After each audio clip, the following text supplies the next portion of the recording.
On today's lesson, how to make money. The euro area is getting new banknotes, but 20 countries share a currency. So what should be on those new banknotes? Hi there, everyone. I'm Jeff, and this is Plain English, where we help you upgrade your English with current events and trending topics. We believe here at Plain English, we believe that you should listen to things that interest you. And by listening to interesting stories, you'll get better at English, and we give you a helping hand too by showing you how to use English expressions and how to express your best ideas in English. Now, if you're a Plus member, you also get detailed video lessons, interactive exercises, translations, and more. If you're not a Plus member, you're missing out. So visit us at plainenglish.com/plus, Plus, and we'll get you signed up. Coming up today on lesson number 611, making money is harder than you think. First, you need a design. What are the banknotes going to look like? That's where the European Central Bank is getting stuck.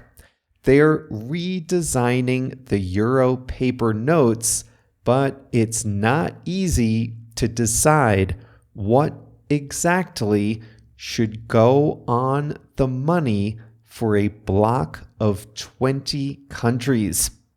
In the second half of the lesson, I'll show you how to use the English expression hard pressed, and it's Thursday, so we have a song of the week.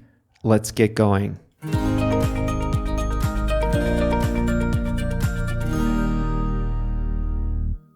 The euro as a common currency was born on January 1st, 1999. For its first 3 years, it existed as a digital currency only. It existed on bank balances and ledgers alongside national currencies, but there were no coins or paper bills. The first circulating coins and banknotes debuted on January 1st, 2002. I was in Germany that day. I remember people anxiously getting their hands on their first paper notes, touching and handling the bills and coins that would be their money for the rest of their lives.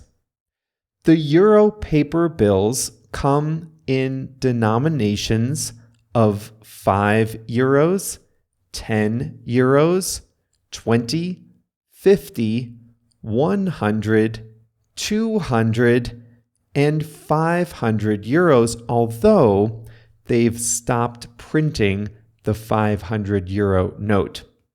The paper notes feature illustrations of bridges, windows, and architecture, but these illustrations don't depict any actual existing bridge, window, or building. The illustrations are composite, made-up drawings meant to show general styles that do exist in Europe. The design is the ultimate expression of European compromise.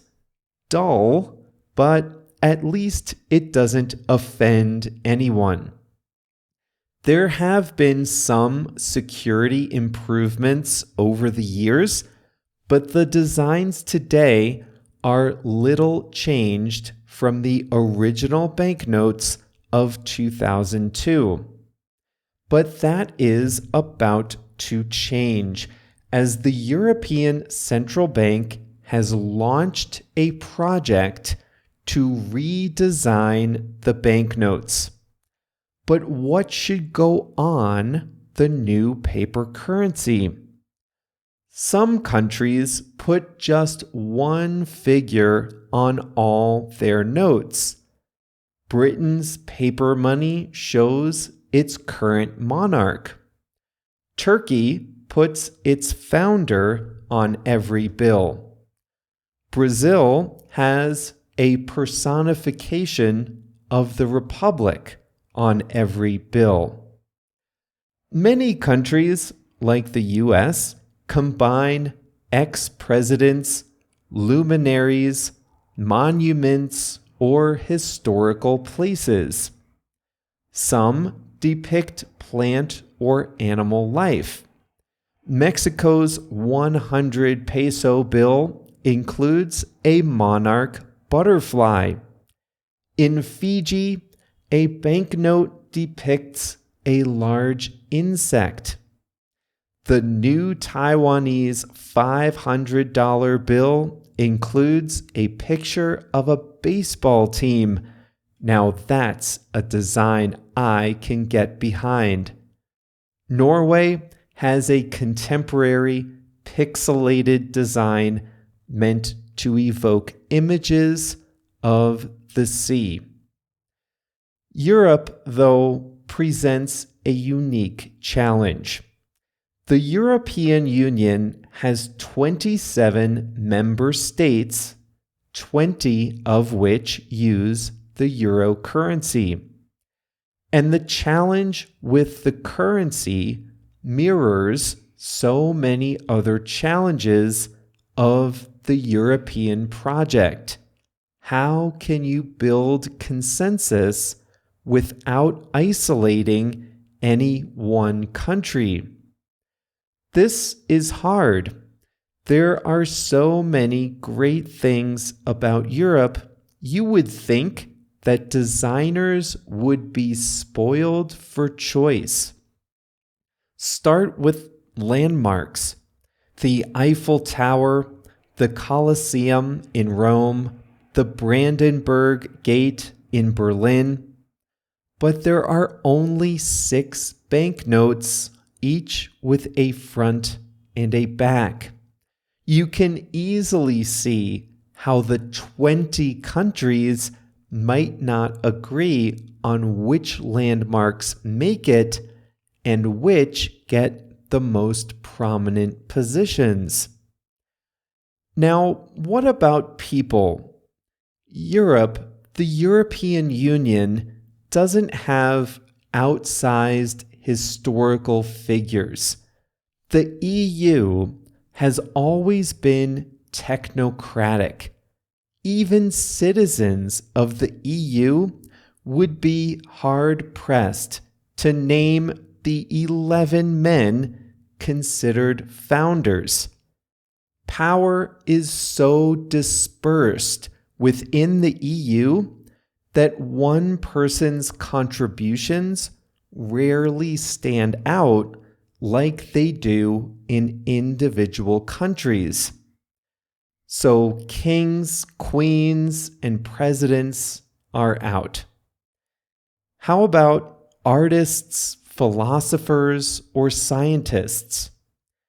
This runs into the same problem as landmarks.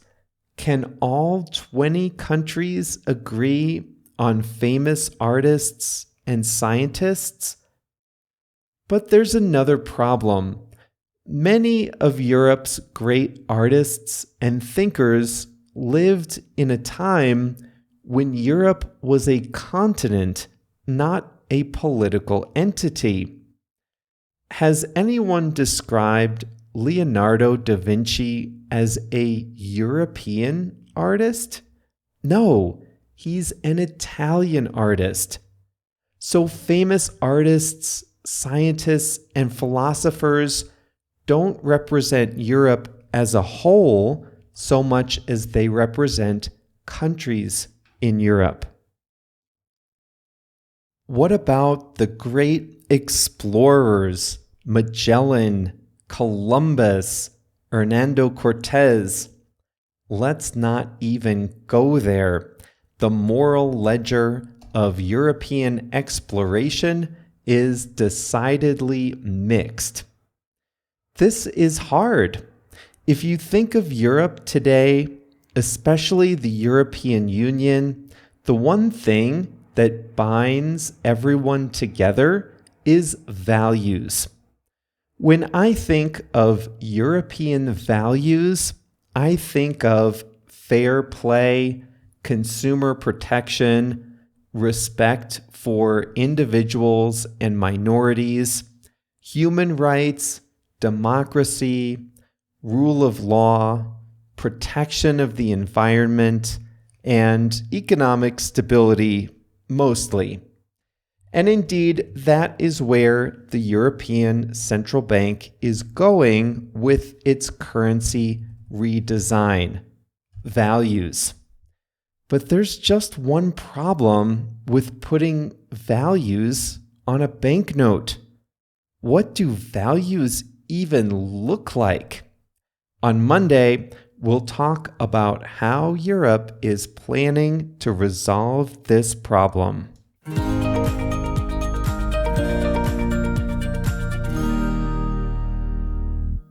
I said I was in Germany on the first day of the euro paper currency. That's one of my favorite travel memories. I, obviously, was seeing the euro for the first time, but so was everyone else, and this was their money.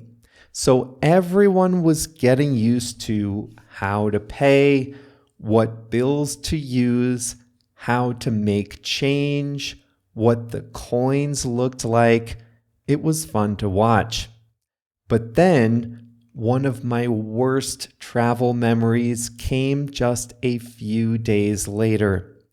On that same trip, I had collected banknotes from France, Germany, Belgium, and Austria, knowing that they were all about to be retired.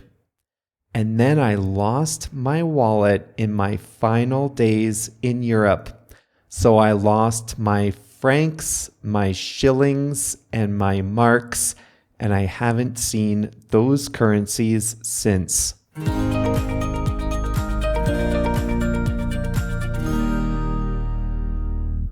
Today's song of the week is Ring of Fire by Johnny Cash. Johnny Cash was a famous country singer and the subject of a great biopic movie from 2005. It's called Walk the Line. If you haven't seen Walk the Line, I highly recommend it. Anyway, the song Ring of Fire was written by Johnny Cash's second wife, June Carter Cash, and it describes love as a burning ring of fire. The lyrics go, in part, I fell into a burning ring of fire, went down, down, down, and the flames went higher. Johnny Cash, Ring of Fire is the song of the week. And if you're looking for a good biopic movie about a singer, check out the movie about his life, Walk the Line.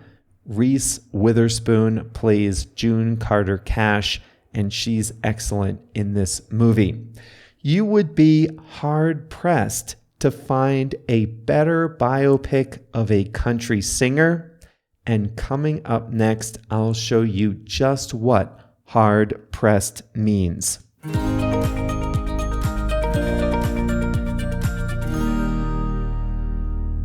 Hard-pressed is an expression we use to indicate that someone would be challenged to do something. Let's start with some easy examples. We were talking about the difficulty of deciding what to put on the new euro paper currency. I said that Europe, the European Union, doesn't have any EU-wide heavy hitters, famous names they could or should put on their money. Of course, individual countries have big, towering historical figures.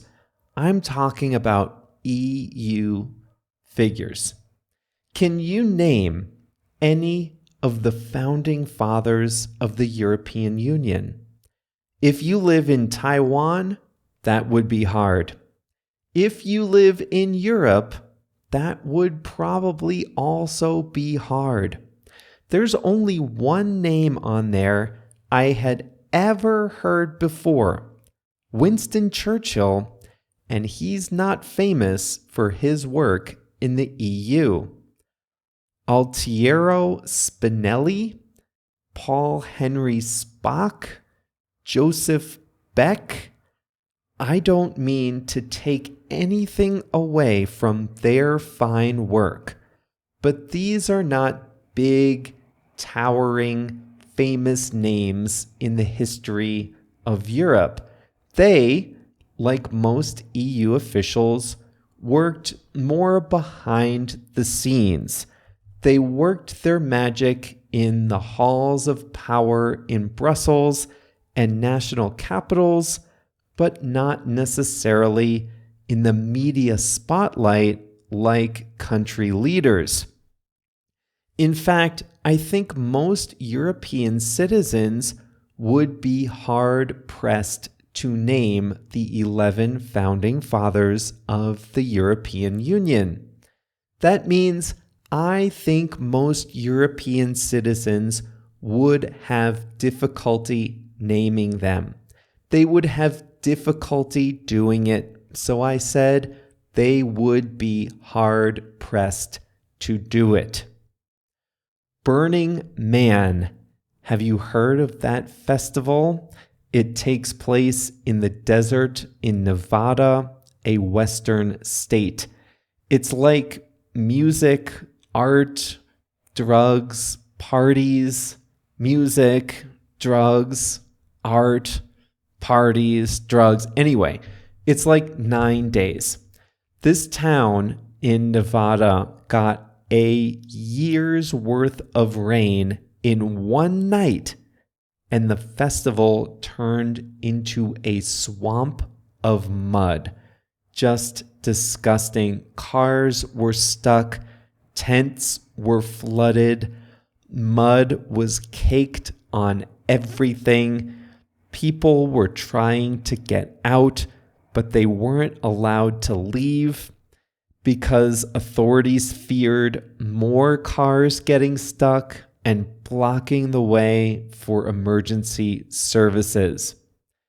Attendees were hard-pressed to communicate with friends and family since there was little cell phone service in the area. They were hard-pressed to communicate means they had a difficult time communicating. The area doesn't have good cell phone service. Being isolated is the point of the festival. But when things started to go wrong, people wanted to change travel plans, communicate with the outside world. But they were hard-pressed to do anything on their phones or computers because of the bad mobile service. One more quick example. We were hard-pressed to finish the project on time because we got off to such a late start. That means we had a hard time finishing the project on time. So that's the easy way to use it. You directly say someone is having a hard time doing something. Well, now though, I'm going to show you the much harder way to use it. you can use hard pressed as a way to express your own opinion about something. The way you do this is this way. You say to your conversation partner, you would be hard pressed to, and then you express an opinion in the form of a superlative. So let's say, I think the movie Walk the Line is one of the best, if not the best, biopics of a country music singer. It's about Johnny Cash. I think, this is my opinion, I think Walk the Line is the best biopic of a country singer. So here's how I'm going to express my opinion. I'm going to say, you, my listener, you would be hard-pressed to find a better biopic of a country singer than Walk the Line. So what I'm really saying is, I think Walk the Line is the best, but I'm phrasing it like it would be very difficult for you to find, or you would be hard-pressed to find a better biopic than Walk the Line. Let's try another example. If you like mountain hikes, you would be hard-pressed to find a better place to go hiking than the Grand Teton National Park. This is my opinion. It really is. It's my opinion, but I'm saying it like you would be hard-pressed to find a better place to go hiking, which means you would have difficulty finding a better place. So that's a more indirect, interesting way of expressing my own opinion. And that's all for us here today at Plain English. This was lesson number 611. So remember, the full lesson is at plainenglish.com/611.